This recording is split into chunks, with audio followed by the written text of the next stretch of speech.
আজকে আমি ফোর্থ সেমিস্টারের বাংলা প্রশ্নপত্র 2026-এর যে ফোর্থ সেমিস্টারের যে কোশ্চেন পেপার সেটা আমি আজকের এই ভিডিওতে তোমাদের শেয়ার করব। আমার এই কোশ্চেন ব্যাংক বা কোশ্চেন পেপারটা ভিডিওতে আপলোড করার প্রধান উদ্দেশ্য হলো কি, যারা সেকেন্ড সেমিস্টারে কিংবা থার্ড সেমিস্টারে পড়ছো তাদের অলরেডি অ্যাডভান্স জ্ঞান থাকা অবশ্যই উচিত। কি ভবিষ্যতে যখন তোমরা ফোর্থ সেমিস্টার দেবে তো ফোর্থ সেমিস্টারের কোশ্চেন পেপার কেমন হয় বা কীরকম হতে পারে সেটা সম্পর্কে অলরেডি তোমাদের অ্যাডভান্স জ্ঞান বা আগে থেকে যদি ধারণা হয়ে থাকে তাহলে অনেকটা তোমাদের কাজে আসবে। সেরকমভাবে তোমরা একটা পরিকল্পনা মাফিক পরীক্ষার জন্য নিজেকে তৈরি করতে পারবে। তো চলো আমি কথা না বাড়িয়ে শুরু করি সেই 2026 সালের বাংলা মানে ক ভাষা আর কি, সেই প্রশ্নপত্র 26 সালের কেমন হয়েছিল। দেখো প্রথমেই তোমরা দেখে নেবে, আমি পেজটা উল্টাচ্ছি। বিভাগ ক তোমরা দেখতে পাচ্ছ, তোমাদের জানো ভালো করে কি ফোর্থ সেমিস্টারটা 2x ফর্মুলা, মানে যটা প্রশ্ন করতে হয় প্রশ্নপত্রে তার ডবল প্রশ্ন দেওয়া থাকে। তোমরা ডান দিকে বিভাগ ক দিকে লেখা আছে দেখছো তো 5 6 30, মানে বড় কোশ্চেন তোমাদের এখানে করতে হবে 6টা 5 নাম্বার করে।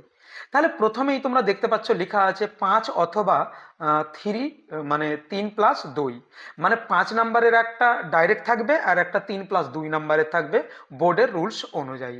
তোমাদের 5 নাম্বার আর 3+2 থেকে যে কোনো একটা করে নিতে হবে। প্রথম প্রশ্ন একের দাগের এ তোমরা দেখতে পাচ্ছ একদম হলুদ পোড়া থেকে প্রশ্নটা। মানিক বন্দ্যোপাধ্যায়ের হলুদ পোড়া গল্পের নবীন চরিত্রটি আলোচনা করো, এটা 5 নাম্বারের প্রশ্ন।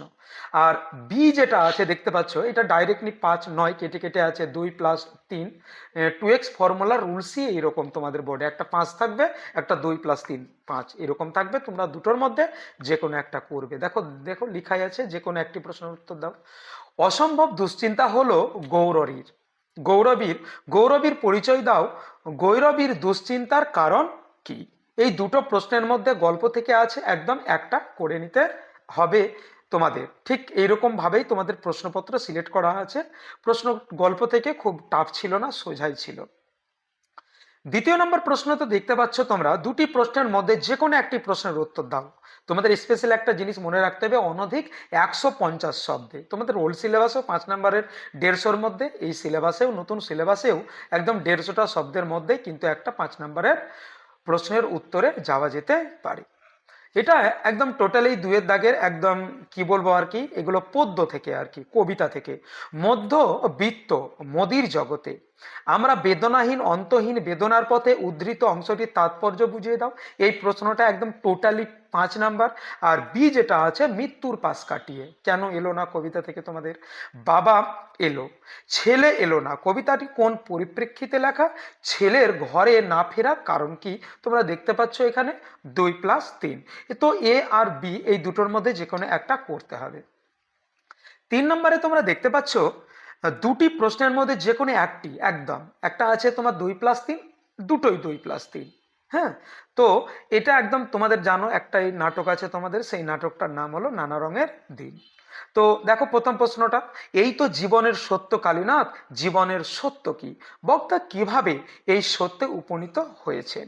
দ্বিতীয় প্রশ্ন, পুরনো দিনের কথা ভুলে যান চাটুর্যে মশাই, কোন প্রসঙ্গে কে কাকে এ কথা বলেছেন, পুরনো দিনের কথাটি কেন ভুলতে বলা হয়েছে।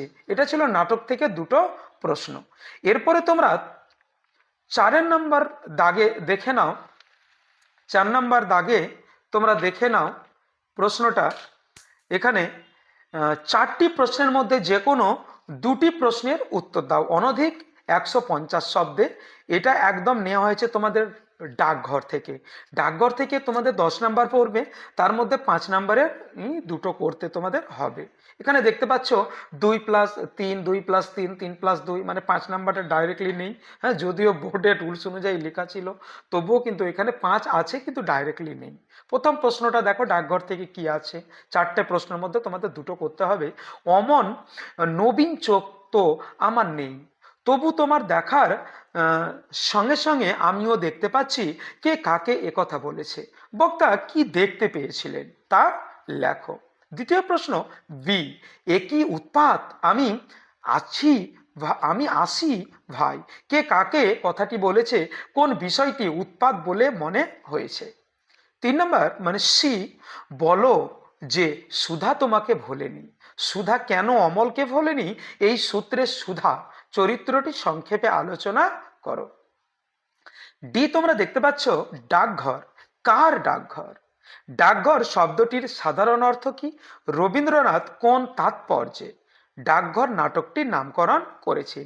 এ বি সি ডি এই চারখানার মধ্যে মাত্র যে কোনো পছন্দ অনুযায়ী দুটো তোমাদের করলেই হবে, বা যারা করেছো হ্যাঁ বা করে নেবে, কোনো ব্যাপারই এখানে নেই, মাত্র দুটো করতে হবে।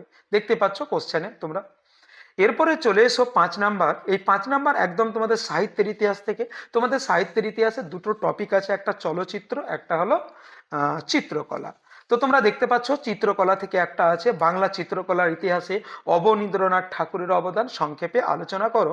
দ্বিতীয় তোমার চলচ্চিত্র থেকে তথ্যচিত্র কাকে বলে, বাংলা তথ্যচিত্রে ধারা সম্বন্ধে যা জানো লেখো। এই দুটোর মধ্যে একদম একটা করলেই তোমাদের হয়ে যাবে।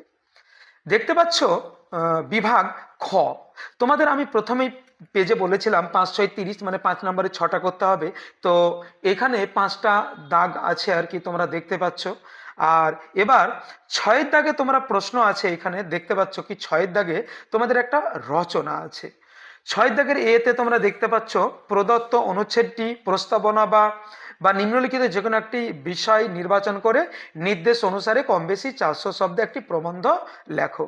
এখানে একটা প্রবন্ধ থাকবে, তোমাদের এরকম একটা টপিক তুলে দেওয়া থাকবে, একদম নর্মালি মাধ্যমিকের মতন এগুলো হবে না, কিছু টপিক তুলে দেওয়া থাকবে, তারপর টপিকের উপরে তোমাকে রচনাটা লিখতে হবে। তো আমি বলবো তোমাদের এর দাগে যে রচনাটা আছে, এটা আগামীতে যখন তোমরা 4th সেমিস্টারে যাবে, হ্যাঁ, তখন কিন্তু তোমরা স্পেশালি এই রচনাটার দিকে যাবে। বি দেখতে পাচ্ছ, এটাকে জীবনী রচনা বলা হয়। প্রদত্ত সূত্র ও তথ্য অবলম্বনে একটি প্রবন্ধ রচনা করো, সমরেশ বসু। এটা মোটামুটি কমনই নেই, কিন্তু আমি পরীক্ষার একদিন আগে এমন একটা ফরম্যাট দিয়েছিলাম কি এই জীবনী রচনাগুলো একদম অতি অনায়াসেই কোনো স্টুডেন্টদের আমি মনে করি না কি অসুবিধা হবে সেই ফরম্যাটটা দেখলে। তো তোমরা দেখতে পাচ্ছ সমরেশের জন্ম, তোমার তার পিতা, হ্যাঁ, তারপরে পিতৃদত্ত, হ্যাঁ, তারপরে পিতা মাতা, তার বিভিন্ন রকমের ওই যে অভিজ্ঞতার জীবন, তারপর তার পড়াশোনা, হ্যাঁ, কি কি উপন্যাস কি কি তিনি লিখেছিলেন, তারপর তার কিশোর জীবন, মোটামুটি এইগুলো এই রচনাটা একটাতেই 10 নাম্বার। বাকি আরো কিছু পয়েন্ট আছে, দেখো সেই 10 নাম্বারের রচনাতে ছোটবেলায় তার কি কি পুরস্কার, বা তোমার কোন কোন ক্লাবের সঙ্গে তিনি যুক্ত ছিলেন বা সদস্য ছিলেন, আর শেষ বেলাতে আছে মৃত্যু। তো প্রিয় স্টুডেন্ট, এটা ছিল একদম 4th সেমিস্টারের একটা কোশ্চেন বাংলার উপরে। এই কোশ্চেনগুলো দেখলে আগামীতে সত্যিই তোমাদের একটা পরীক্ষার জন্য অ্যাডভান্স জ্ঞান হয়ে থাকবে। তো মোটামুটি আজকের ক্লাসটা আমার এতটাই। ভালো থাকো, সুস্থ থাকো, দেখা হচ্ছে নতুন কিছু আপডেট নিয়ে আগামী ভিডিওতে।